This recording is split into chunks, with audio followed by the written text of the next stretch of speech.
ఉపసరించాలి ఉపసరించాలి ఉపసరించాలి ఉపసరించాలి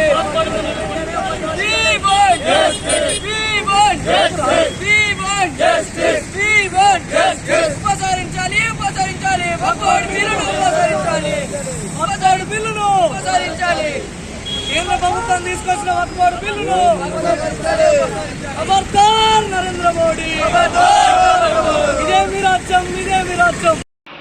BJP అధికారంలోకి వచ్చి 10 సంవత్సరాలు గడుస్తున్నటువంటి నేపథ్యంలో ఈ దేశంలో రాష్ట్రాలలో మైనార్టీలపైన, క్రిస్టియన్లపైన, దళితులపైన విపరీతమైనటువంటి దాడులు, వివక్ష జరుగుతూ ఉంది.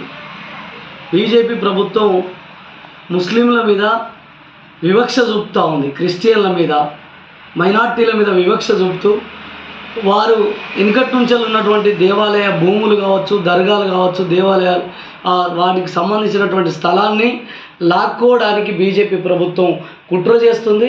పార్లమెంట్లో మందబలం ఉందని ఎంపీల సపోర్ట్ తోటి నిన్న మొన్న పార్లమెంట్లో వక్ఫ్ బోర్డు సవరణ బిల్లును తీసుకొచ్చింది. ఈ సవరణ బిల్లుతోటి ముస్లింలకు స్వేచ్ఛ లేకుండా పోతుంది, వాళ్ళ హక్కులను కాలరాసేటువంటి పరిస్థితులు జరుగుతూ ఉంది.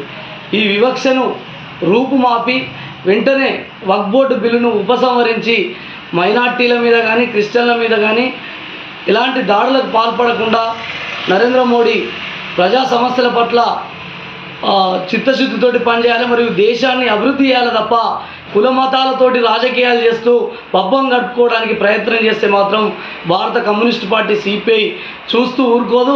కలిసి ఉన్నటువంటి హిందూ, ముస్లిం, క్రిస్టియన్ బాయ్ అనే విధంగా ఈరోజు ఈ భారతదేశంలో లౌకిక పార్టీలు, లౌకిక రాజకీయాలు మరియు లౌకిక శక్తులన్నీ ఏకం కావాల్సినటువంటి అవసరం ఉంది. రాబోయే రోజుల్లో ప్రమాదం జరిగేటువంటి పరిస్థితి ఉంది కనుక బీజేపీ తీసుకొచ్చినటువంటి ఈ వక్ఫ్ బోర్డు బిల్లును వెంటనే ఉపసంహరించాలని ఈ సందర్భంగా డిమాండ్ చేస్తున్నాం. జాతీయ సమితి పిలుపు మేరకు ఈరోజు సిపిఐ పార్టీ ఆధ్వర్యంలో చేర్యాల అంగడి బజార్ వద్ద నల్ల బ్లాడ్జీలు ధరించి పెద్ద ఎత్తున ఆందోళన కార్యక్రమాన్ని నిర్వహించడం జరిగింది. పెద్ద ఎత్తున రాబోయే రోజుల్లో బీజేపీ పార్టీకి తగిన రీతిలో బుద్ధి చెప్పక తప్పదని సందర్భంగా హెచ్చరిస్తాను. సిపిఐ పార్టీ మద్దూరు మండల్ కార్యదర్శిని. నా పేరు జంగిలి యాదగిరి. భారతదేశ ప్రధానమంత్రి 11 సంవత్సరాల నుంచి కుల వివక్షత తీసుకొచ్చి అగ్రవర్ణాలకే ఆయన అండగా ఉంటున్నాడు. పేద మహిళలు, పేద మైనార్టీ కులాలు, నెక్స్ట్ ఆల్రెడీ దళితులు, ఈ క్రిస్టియన్స్ భారతదేశంలో ఎన్నాళ్ళ నుంచో ఉంటున్నారు. క్రీస్తు పూర్వము, క్రీస్తు శకమని అది ఎందుకు రాసిండ్రో పురాతనంలో ఆ విధంగానే ఇప్పటి వరకు వక్ఫ్ బోర్డు బిల్లును ఎప్పుడో వచ్చిన దాన్ని ఈరోజు మత ఉద్వేషాలు ఉద్విగ్నంగా కులాల కురుక్షేత్రం చేసి బీజేపీ ప్రభుత్వము, నరేంద్ర మోడీ గారు మనుషులపైన రుద్ది ఈ విధంగా మైనార్టీలను కానీ ప్లస్ ఈ క్రిస్టియన్స్ని కానీ, దళితులను కానీ ఏకపక్షంగా ఆయన ఉసిగొల్పి వీళ్ళ దగ్గర ఈ ప్రభుత్వం అందుబాటులో ఉంచుకొని తను అనుకున్న మంది ఎంపీలను పెట్టుకొని ఇలా పార్లమెంట్లో బిల్లు పెట్టి బిల్లు పాస్ చేసుకొని అక్కడికి వెళ్ళి రాజ్యసభలో ఇక్కడ రాష్ట్రపతిని ఆమోదం చేసుకొని వీళ్ళందరినీ అన్యాయంగా చేస్తుంటారు. మా భారత ప్రధానిగా నరేంద్ర మోడీ ఈ విధమైన మత ప్రచారాలకు, మతానికి సంబంధం ఇచ్చుకుంటూ కాదు, భారతదేశంలో లౌకికంగా ఉన్న సార్వభౌమాధికారాన్ని కాపాడాలంటే యువకులు విద్య, వైద్యం కంపల్సరీ, ఇది వీళ్ళందరికీ అవసరం.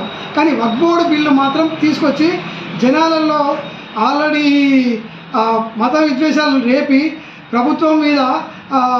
ప్రభుత్వాల మీద రాష్ట్రాల ప్రభుత్వాల మీద మళ్ళీ మీరు ఆమోదం చేయాలని కంపల్సరీ రుద్దడం ఇది కరెక్ట్ కాదు. నరేంద్ర మోడీ చేసే ఈ దుర్మార్గమైన పని భారతదేశంలో ఉన్న ఎన్నో కోట్ల మంది ముస్లిమ్స్ కానీ, క్రిస్టియన్స్ కానీ, హిందువులలో కూడా, దళితులలో కానీ వీళ్ళందరికీ వ్యతిరేకంగా ఈ బిల్లు చేయడము అమానుషము, ఇది కరెక్ట్ కాదు. భారత పౌరులుగా, అన్నదమ్ముల్లాగా, అక్కజల్లెలాగా అందరు కలిసిమెలిసి ఉన్నారు. ఇలాంటి బిల్లును మీరు ఎట్లయితే ప్రమోట్ చేసిండ్రో దాన్ని అదేవిధంగా ఉపసంహరించుకోవాలని నరేంద్ర మోడీని సిపిఐ పార్టీ తరపు నుంచి మేము హెచ్చరిస్తున్నాము.